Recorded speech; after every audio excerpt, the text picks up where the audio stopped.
What's going on, everybody, ladies and gentlemen? Uh, Big E Langston. Big E deserved better from WWE. Apparently WWE has been quietly and permanently moved Big E to the SmackDown roster. Obviously, after Xavier Woods got hurt. I'm not gonna lie, man. It pains me and hurts my heart to see Kofi Kingston get destroyed by Brock Lesnar within a couple of minutes. And a lot of people, they say, well, Kofi Kingston's smaller than Brock. Kofi Kingston's this, Kofi Kingston that. I remember back in the day, maybe you guys don't. But see, that's the problem with people who don't remember what happened in the past, back in the day in WWE, is that sometimes you forget that you can draw comparisons. I remember a man named Eddie Guerrero, Latino Heat, Viva la Raza. Eddie was phenomenal, but Eddie wasn't the biggest dude. But he was talented in the ring. He was good on the mic, and even to a degree, Eddie played kind of like a stereotypical character. Eddie was beloved by the fans, and everybody loved him.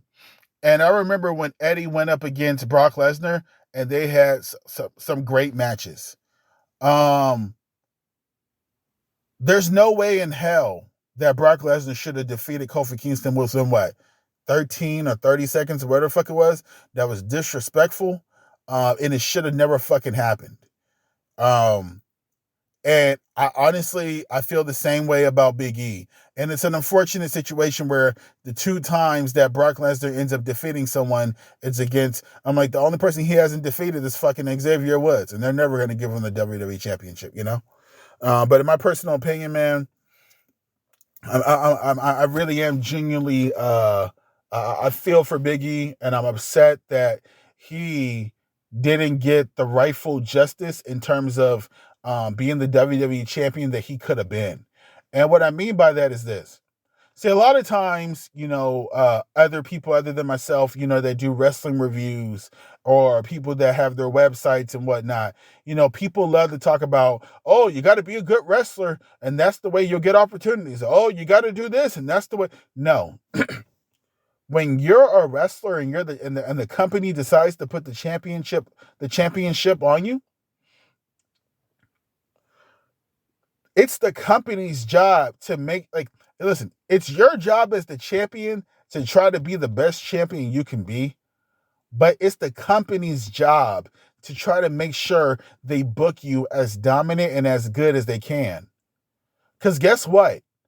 Roman Reigns, his character, isn't going to be this good if WWE did not sign off on it and they did not want Roman Reigns to look as strong and as good as he does. And excuse me.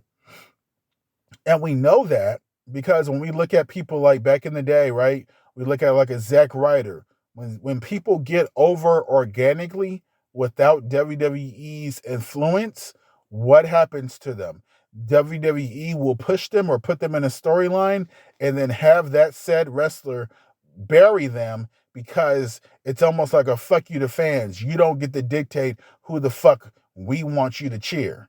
And I think that's what they did when it happened to Kofi Kingston. I think they had Brock demolish Kofi as a fuck you to fans because us as fans forced WWE to push Kofi Kingston, aka Kofi Mania, into a main event championship situation.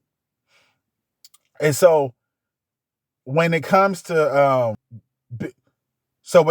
Big E, I just personally feel that Big E should have he should have been booked kind of similar to how Roman was booked.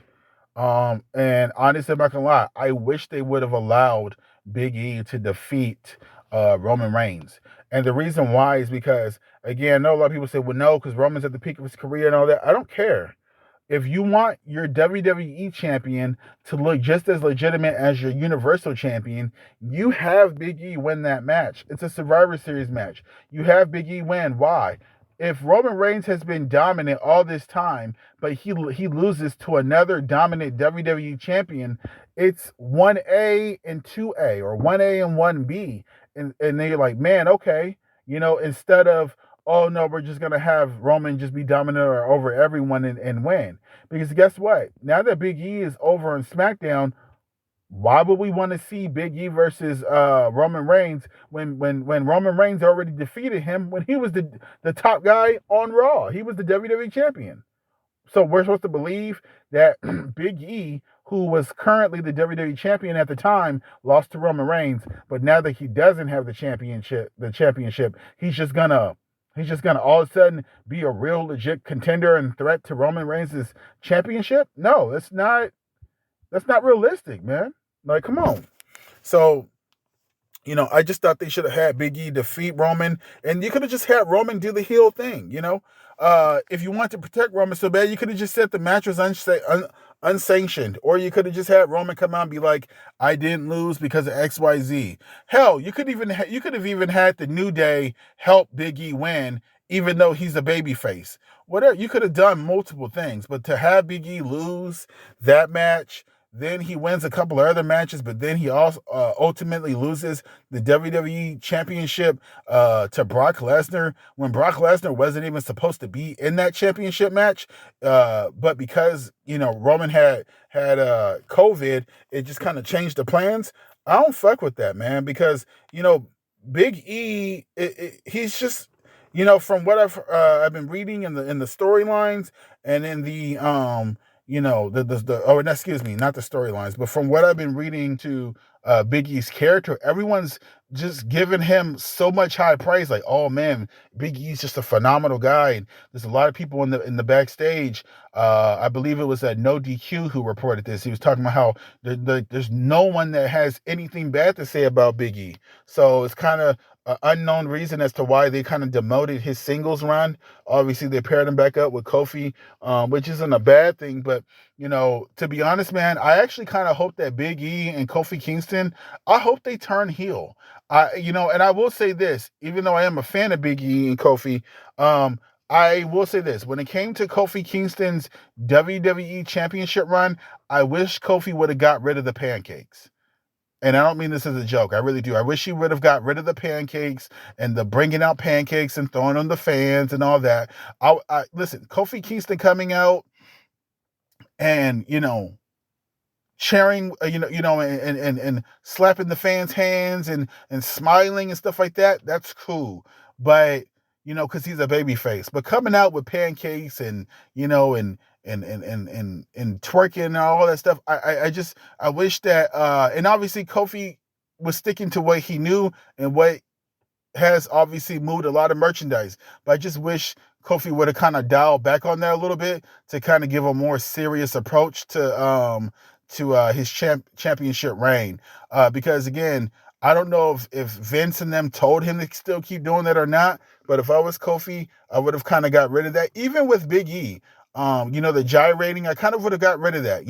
Where I think if you're not the champion, okay, but when you become champion, don't do the gyrating and all that. Kind of just come out and you can still be a baby face, but have a more serious tone as a baby face. You know what I mean?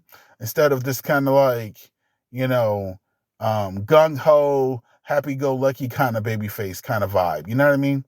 So that's just kind of my personal opinion though on that. But overall, man, I feel so sad. Or I won't even say sad really. I'm more of disappointed that Big E had kind of got the short end of the stick when it comes to his championship reign.